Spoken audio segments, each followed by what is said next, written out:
Hello, very good morning. मेरा नाम राखी है और आज हम स्टार्ट करने जा रहे हैं part number 6 of the chapter thermodynamics.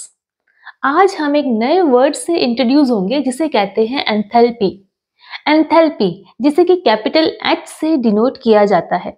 Enthalpy का मतलब होता है हीट कंटेंट यानी ऊष्मा की मात्रा, और ये एक स्टेट फंक्शन भी है। एंथैल्पी स्टेट फंक्शन भी है।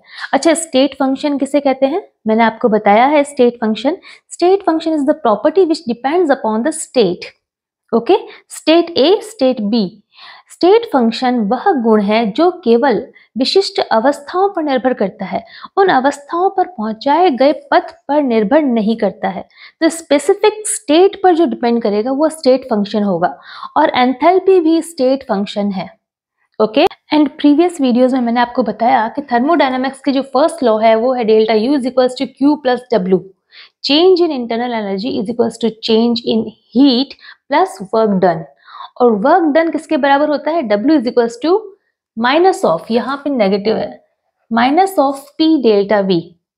W is equals to minus of P delta V। तो W की वैल्यू यहाँ पर रखेंगे तो हो जाएगा delta U is equals to Q, ये प्लस माइनस माइनस हो जाएगा, and delta U is equals to Q minus P delta V। Delta V क्या है? डेल्टा V है चेंज इन वॉल्यूम। अगर वॉल्यूम कांस्टेंट हो, अगर वॉल्यूम V2 माइनस V1 जो अगर कांस्टेंट वॉल्यूम होगा तो V1 और V2 की वैल्यू सेम होगी, तो V2 माइनस V1 जीरो होगा। तो यहाँ पर डेल्टा V जीरो हो जाएगा, तो ये पूरी वैल्यू क्या हो जाएगी? जीरो हो जाएगी। ऐसी कंडीशन में delta U is equals to Q हो जाएगा। और स्पेसिफिक अगर वॉल्यूम कांस्टेंट है तो ये Q V है। यहाँ सब्सक्रिप्ट में छोटा सा v लिखा है, v यानी change in heat at constant volume. Okay, तो change in internal energy, change in heat at constant volume QV के बराबर होगा। कब होगा? जब कांस्टेंट वॉल्यूम होगा, और वॉल्यूम कांस्टेंट होने पे डेल्टा V कांस्टेंट जीरो हो जाएगा, और इंटू P होगा तो जीरो इंटू P, प्रेशर से जीरो होगा तो ये भी जीरो हो जाएगा, ये पूरी वैल्यू जीरो हो जाएगी। इस कंडीशन में delta U is equals to QV। और अगर वॉल्यूम कांस्टेंट ना होकर प्रेशर कांस्टेंट हो जाए, अगर कांस्टेंट प्रेशर हो, यहाँ पर P की वैल्यू कांस्टेंट हो, यहाँ डेल्टा P ना होकर केवल P है, केवल प्रेशर की वैल्यू रखनी है, यहाँ पर उसकी प्रेशर का चेंजेस वैल्यू नहीं रखनी है, तो यहाँ पर P की वैल्यू यहाँ कांस्टेंट रहेगी। तो ऐसी कंडीशन में इंटरनल एनर्जी जो है delta U is equals to QP, यहाँ सब्सक्रिप्ट में P लिखा है स्मॉल p, जो कि चेंज इन हीट है at constant pressure, QP minus P delta V। Okay, ये कंडीशन है जब कांस्टेंट प्रेशर है, और दूसरी कंडीशन जब कांस्टेंट वॉल्यूम है। तो दोनों कंडीशंस में हमने देखा है कि इंटरनल एनर्जी किस किस के बराबर हो रही है। ओके, अगर हम बात करें डेल्टा U क्या है? Change in internal energy. तो चेंज इन इंटरनल एनर्जी कब होगी? जब U2 माइनस U1 होगा। Delta U is equals to U2 minus U1 is equals to QP and minus P into delta V की value V2 minus V1। Okay, अगर हम QP को आगे ले लें तो QP को आगे ले लिया, इसके बाद में इसको रीअरेंज करेंगे तो यहाँ देखिए U2 प्लस ये इन मल्टीप्लाई में हो जाएगा PV2 माइनस PV1। तो अगेन देखिए U2 प्लस PV2, 2 की वैल्यू को अगेन एक तरफ ले लिया है minus, and U1 plus PV1। यहाँ देखिए P इस प्रेशर को वॉल्यूम के साथ में मल्टीप्लाई किया है, तो ये PV2 माइनस माइनस प्लस हो जाएगा एंड PV1। अगेन यहाँ पर हमने 2 की वैल्यू को एक तरफ किया है और 1 की वैल्यू को एक तरफ किया है, इसको रीअरेंज किया है। ओके, तो इससे क्या हो रहा है? QP is equals to U2 plus PV2 minus U1 plus PV1। Okay, और ये जो डिजिट है U2 प्लस PV2 या फिर U1 प्लस PV1, इसी को हम एंथैल्पी कहते हैं, इसी को एंथैल्पी कहते हैं, और कैपिटल H से डिनोट करते हैं। H is equals to U plus PV। Okay, H is equals to U plus PV। यहाँ पर 2 है तो हम इसे H2 बोल देंगे, और यहाँ पर U1 प्लस PV1 है तो ये H1 हो जाएगा। Okay, then QP is equals to H2 minus H1, and H2 minus H1 क्या होता है? Delta H। तो यहाँ पर देखा जा रहा है कि QP is equals to delta H। Delta H, यहाँ पर H है एंथैल्पी, और एंथैल्पी होता है स्टेट फंक्शन। एंथैल्पी हमेशा स्टेट फंक्शन है, लेकिन हीट चेंज इन हीट जो है Q कभी भी, यहाँ पर जो Q देख रहे हैं ये Q कभी भी स्टेट फंक्शन नहीं होता है, ये पथ पर डिपेंड करता है। बट यहाँ पर ये कंडीशन देखी गई है कि जब कांस्टेंट प्रेशर है, जब कांस्टेंट प्रेशर होगा तो कांस्टेंट प्रेशर पर भी चेंज इन हीट जो है वो किसकी तरह बिहेव करेगा, स्टेट फंक्शन की तरह बिहेव करेगा।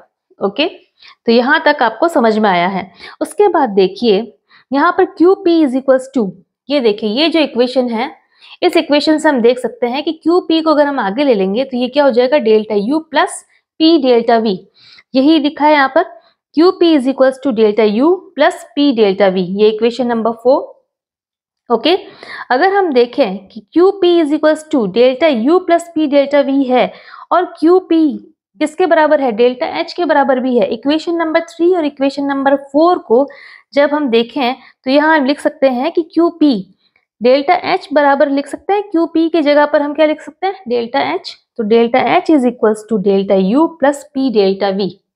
ओके, ये है change in enthalpy, change in enthalpy is equals to change in internal energy plus pressure into change in volume, ये इक्वेशन है। और जब रिएक्शंस क्या होती है, एक्सोथर्मिक रिएक्शंस होती हैं, जब हीट निकलती है, जब हीट निकलेगी, किसी भी सिस्टम की हीट निकलेगी तो उसका जो हीट कंटेंट कम हो जाएगा, उसका जो हीट कंटेंट होगा वो कम हो जाएगा, सिस्टम के हीट कंटेंट पे असर पड़ेगा, क्योंकि एक्सोथर्मिक अगर आपकी एक्सोथर्मिक अगर हीट रिलीज हो रही है तो ऑब्वियसली बात है कि उसका हीट कंटेंट कम हो जाएगा और जो वैल्यू होगी वो नेगेटिव में आएगी, डेल्टा H की वैल्यू नेगेटिव में आएगी। जबकि एंडोथर्मिक रिएक्शंस होगी जिसमें कि हीट एब्जॉर्ब होगी, सिस्टम द्वारा हीट एब्जॉर्ब हो रही है, तो उसके हीट कंटेंट की वैल्यू बढ़ जाएगी और डेल्टा H की जो वैल्यू आएगी वो पॉजिटिव में आएगी। ओके, ये बात आप याद रखें।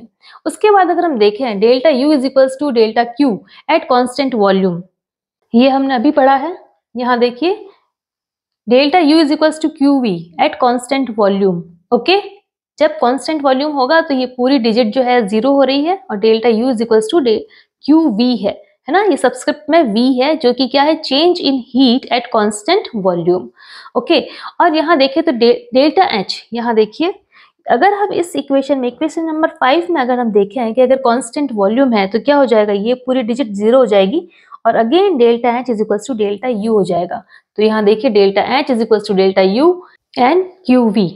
Okay, delta H is equals to delta U is equals to QV। Okay, अगर हम यहाँ बात कर रहे हैं कांस्टेंट वॉल्यूम की, अगर कांस्टेंट वॉल्यूम होगा तभी ये पॉसिबल है।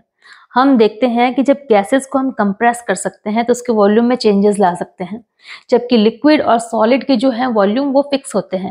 तो ऐसी कंडीशन में जहां पर वॉल्यूम फिक्स करने की बात की जा रही है तो वो केवल पॉसिबल है लिक्विड और सॉलिड के लिए। तो ये जो रूल है delta H is equals to delta U, यहाँ कांस्टेंट वॉल्यूम किस में होगा, जब लिक्विड होगा या सॉलिड होगा, बट गैसेस के लिए ये रूल फॉलो नहीं करेगा। Okay, delta H is equals to delta U ये गैसेस के लिए पॉसिबल नहीं है।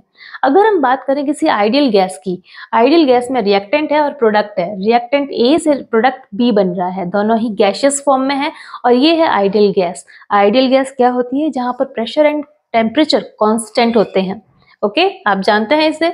तो जब रिएक्टेंट से प्रोडक्ट बनेगा, A टू B में कन्वर्ट हुआ है, दोनों ही गैसियस फॉर्म में है और आइडियल गैस है जिसमें कि प्रेशर एंड टेम्परेचर कांस्टेंट है, तो जो आइडियल गैस इक्वेशन होती है वो है PV is equals to NRT। और यहाँ पर हम बात करें रिएक्टेंट A के लिए तो PVA is equals to NART, equation number 6, and product B के लिए PVB is equals to NBRT, ये है इक्वेशन नंबर 7।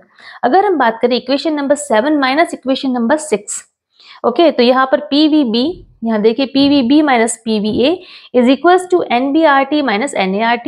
यहाँ पे PVB माइनस PVA, यहाँ पे कॉमन क्या है, P प्रेशर को कॉमन ले लिया है, VB minus VA is equals to, यहाँ पर कॉमन क्या है RT और NB माइनस NA।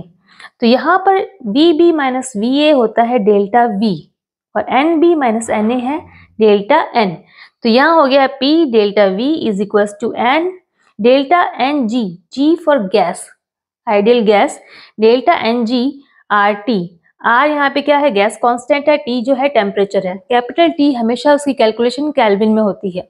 ओके, तो ये जो इक्वेशन है, ये इक्वेशन ही एंथैल्पी या इंटरनल एनर्जी की कैलकुलेशन में काम आती है।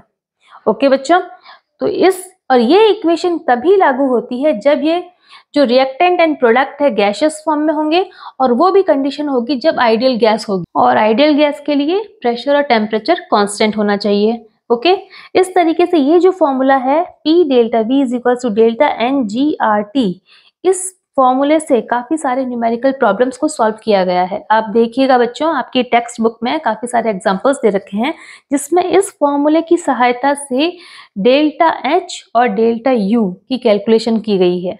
ओके, तो ये पार्ट नंबर 6 एंथैल्पी आपको अच्छे से समझ में आया होगा।